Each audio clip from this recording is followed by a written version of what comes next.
You're watching Tommie Frazier's X's and O's, presented by Sac Federal Credit Union, and this is the Twitter segment where we give away an autographed football. Blake Wilson won the ball this week. And Tommy, from Johnny Hustler. Johnny Hustler, come on with it. Didn't NU hire a defensive guy to avoid this very thing?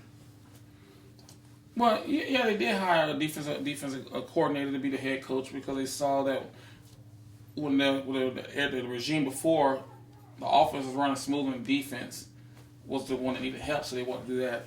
But things happen when it comes to recruiting and getting players in here on a consistent basis. And the problem with that here in Nebraska, you've been in the Midwest, and it's tough to get the top tier players here year in and year out. Mm-hmm. And so what I believe what they have to do is start doing better with their walk-on program, and then doing better with, instead of always trying to go after the top players, making sure you got some second tier players too. Mm-hmm. Because usually second tier players are the ones who eventually turn out to be the best players around. Mm-hmm. And they're doing what they can, but eventually you need those kind of guys. Right. Your thoughts, Houston? Well, tackling, man. It's just you got to bring some kids in that have fundamentals or teach. Coach The coaches have to teach the fundamentals or make sure they reinstate that, man. So that this is how you tackle. Mm-hmm. No matter what, this is how you tackle. Go back to the fundamentals. And that kind of brings us to the next question from Denny King Jr. I've been at Touchdown Tommy. I've been asking for 5 years why Bo's players won't tackle around the legs. Can I get an answer?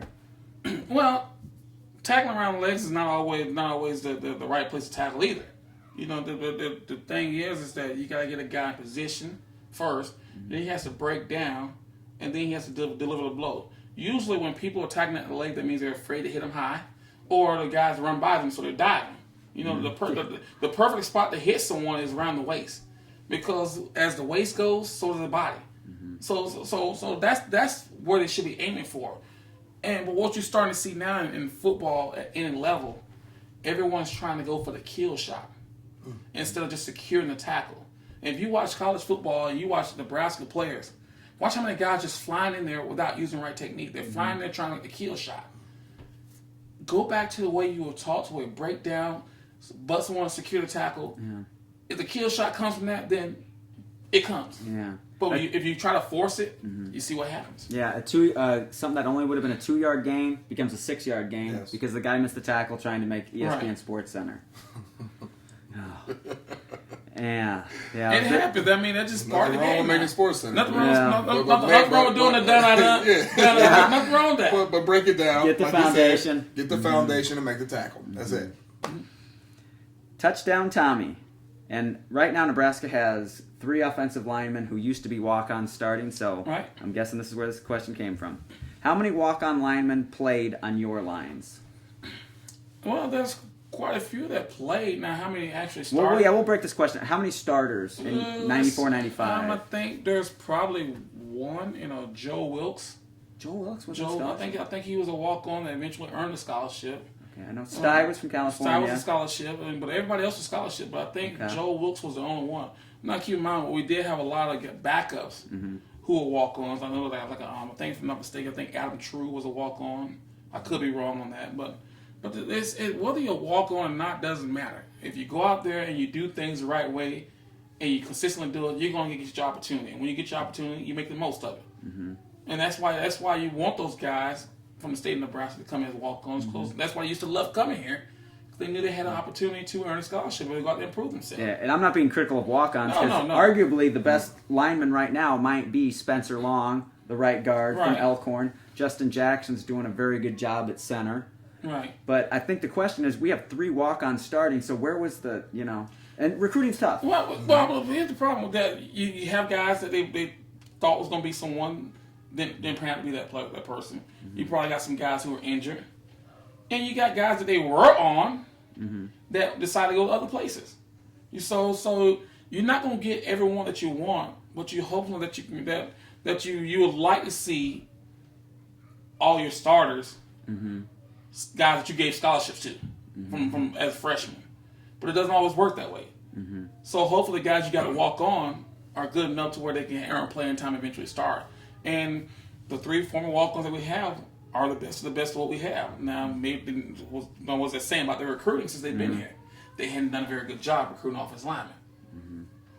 I still think the walk-on program is really important. Oh, it's huge Very for us. important. It's Yeah. really important, and because Huge. I think for someone not to have the scholarship, and for them to be going after it, versus the person who has the scholarship and just kind of goes through the motion.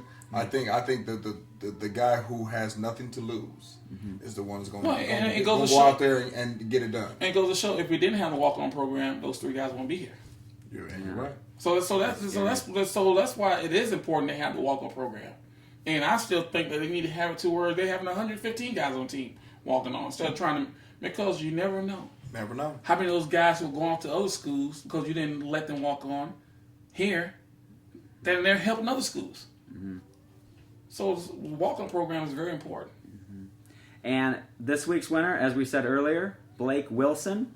And you can get that by just going to touchdowntommy.com or the Facebook page and signing up. And Blake, we want to congratulate you.